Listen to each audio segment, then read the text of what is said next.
The rain was coming down like vengeance the night the river swallowed the bridge, and just before the screen fades to black, remember this: if this story touches your heart even once, don't forget to like the video and subscribe, because stories like this only live if you keep them alive. By the end of it, you won't just believe in miracles, you'll understand the quiet kind that never asks for applause. It started with a single dad named Adam Hale, a man most people never noticed, a man who blended into the background of life like dust on old shelves. He worked 2 jobs: daytime security at a half-empty mall and night shifts driving a beat-up delivery van through flooded streets and empty highways. His entire world revolved around one small person, his 8-year-old daughter Lily, whose laugh could cut through his exhaustion like sunlight through storm clouds. That night, he had just finished his last delivery, pockets almost empty, knuckles stiff from cold rain, and heart heavy with the familiar worry of rent due and groceries dwindling.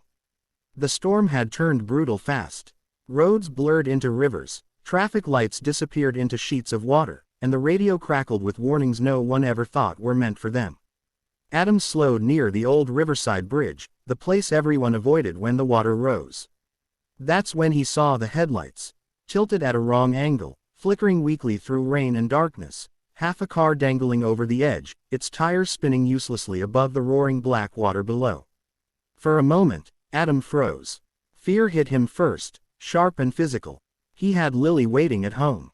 He had no money to spare for heroics. He had every reason to drive past. But then he heard it, a sound barely audible over the rain, a desperate human cry swallowed by wind and water. His hands trembled as he threw the van into park. He didn't think about news headlines or rewards. He thought about how Lily looked when she was scared, how she called his name in the dark. He grabbed the thin rope he kept in the back for hauling boxes, tied it to the van's frame, and stepped into the storm. The closer he got, the worse it became. The mud sucked at his boots, the bridge groaned like it was alive, and the car slipped inch by inch toward the abyss. Inside was an older man, sharply dressed even through smashed glass and soaking rain, blood running down his temple, eyes wide with terror and disbelief that death could come so suddenly. Adam shouted for him to stay calm, though his own voice shook. He smashed the side window with a rock and tied the rope around the car frame with shaking hands. The river surged so violently it sprayed into his face like freezing needles. He crawled inside, glass slicing his palms, wrapped the rope around the man's chest, and pulled with every ounce of strength his tired body had left. The car shifted once, twice, then slid another terrifying foot toward the edge. The man screamed. Adam yelled back, not with words but with pure will. With one final heave, muscles tearing and lungs burning, he dragged the man free just as the car tore loose and vanished into the raging black below. The bridge thundered. The river swallowed the wreck whole, and Adam collapsed in the mud beside a man who was alive only because a stranger had refused to turn away. By the time emergency crews arrived, Adam was already walking back toward his van, soaked, bleeding, shivering from more than just cold. Police asked his name, but he barely heard them. The rescued man tried to speak, to grab his arm, but Adam gently pulled free. "Your family needs you," he said quietly, then climbed into his van and drove off into the storm without giving his name, his story, or a single clue about who he was. At home, Lily ran into his arms, scared by the thunder. He held her close, hiding his bandaged hands behind her back. To her, he was just Dad, late again, tired as always, safe as ever. The rescued man was no ordinary victim. His name was Victor Moreau, a billionaire industrialist known across global markets, a titan of finance whose name could shift stock prices with a single sentence.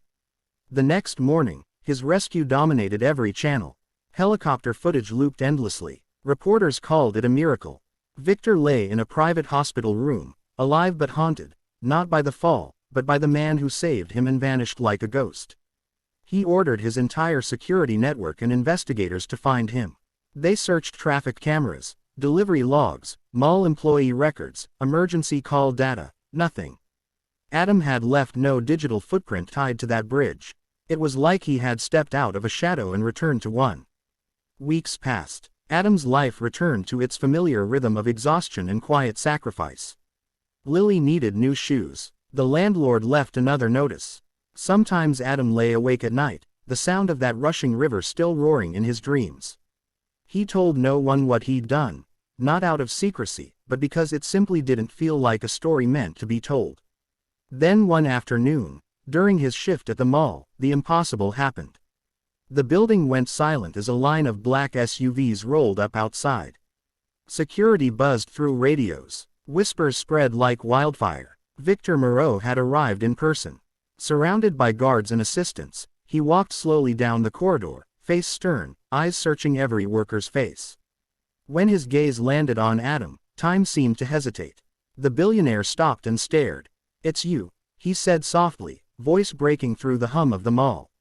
Adam looked confused, uncomfortable. "You saved my life," Victor said louder now, emotion rising. "You walked away like my life meant nothing, and like yours was worth more." People gathered. Phones came out. The internet would soon burn with this moment.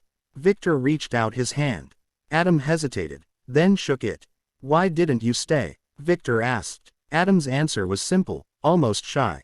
"My daughter was waiting for me." That was the moment something shifted inside the billionaire, a crack in the armor built by decades of money and power. Victor insisted on rewarding him. A house, a job, a scholarship for Lily, money enough to erase every struggle Adam had ever known. Adam listened quietly, eyes on the floor, then shook his head. "I didn't save you for that," he said gently. "Someone needed help. That was all." Victor was stunned. No one had ever refused him anything before. But Victor was not a man who forgot debts, especially the kind paid in blood and mud and courage. Without Adam's knowledge, he paid the overdue rent anonymously. The next week, Lily's school announced a full scholarship for her future education from an unknown benefactor. Adam's delivery van was replaced overnight with a safe, reliable one, no note, no signature. Months later, when Adam injured his back and couldn't work for weeks, medical bills arrived stamped paid in full by a foundation he had never heard of. Adam never connected the dots. To him, these were quiet mercies in a hard world, not gifts from a rescued billionaire. Years passed. Lily grew into a bright, strong young woman. Adam grew older, quieter, his hair turning silver at the edges. He never became rich. He never became famous. And he never once told his daughter that he had saved a billionaire from a drowning river. Then one evening, long after Lily had left for college, a letter arrived, thick, heavy, sealed in formal wax. Inside were words written by Victor himself, now at the end of his life. He wrote about fear, about arrogance, about how meeting death on that bridge had broken something dark inside him and replaced it with something human. He wrote how a nameless man had shown him who he should have been all along. The letter ended with a single line: "You left without a word that night, but you changed every word of the rest of my life." Enclosed was proof that Victor had quietly funded shelters, schools, and medical programs in Adam's part of the city for years, all inspired by a man who never wanted credit. Adam sat alone at his kitchen table as tears slid silently down his face. Not because of the money, not because of the recognition, but because somewhere deep in the world, the ripples of one terrible stormy night had kept traveling outward, touching lives he would never meet. And now as this story reaches its end, remember this: heroes don't always wear uniforms, and miracles don't always announce themselves. Sometimes a single dad saves a stranger and goes home to tuck his daughter into bed, never knowing how far the echo of his courage will travel. If this story moved you, if it reminded you that ordinary people change the world in the quietest ways, don't forget to like this video, subscribe to the channel, and share it with someone who still believes that goodness doesn't need permission to exist. Because somewhere, right now, in rain and shadows, another silent hero might be choosing to stop instead of drive past.